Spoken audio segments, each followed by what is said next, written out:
Israeli police have detained the last two of 6 Palestinian prisoners who escaped from a high-security facility. Police arrested Munadil Nafe'at and Iham Kamamji in Jenin in the occupied West Bank, ending a 2-week search. Among those who tunnelled their way out of Gilboa prison was ZAKARIA Zubeidi, a high-profile figure in Fatah's armed wing. Israeli prosecutors want to add an additional 15 years to each man's sentence on charges they were planning a new attack. Before the men were found, residents of Jenin fought Israeli soldiers who arrived in large numbers to continue their search. One Palestinian was injured.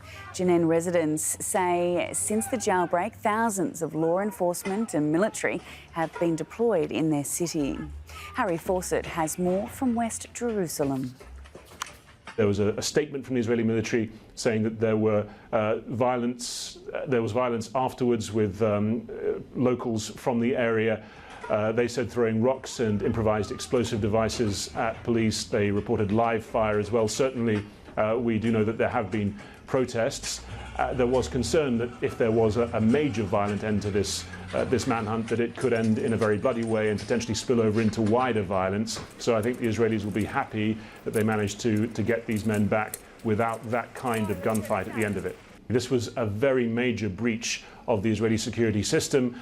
There had been a previous attempt in this jail in 2014 to get out in a very similar way. That was averted, but the full extent of the security holes had not obviously been plugged, the key hole of which is the physical hole under the prison itself. There were void spaces into which these men managed over many months to dig into and then dig out of into the open air and stay on the run in the case of 4 of them for nearly a week, in the case of the last 2 for nearly 2 weeks. So it is something that has caused a great deal of embarrassment for the Israeli prison service. There are all sorts of investigations into this precise incident, reappraisals of how the entire prison network operates.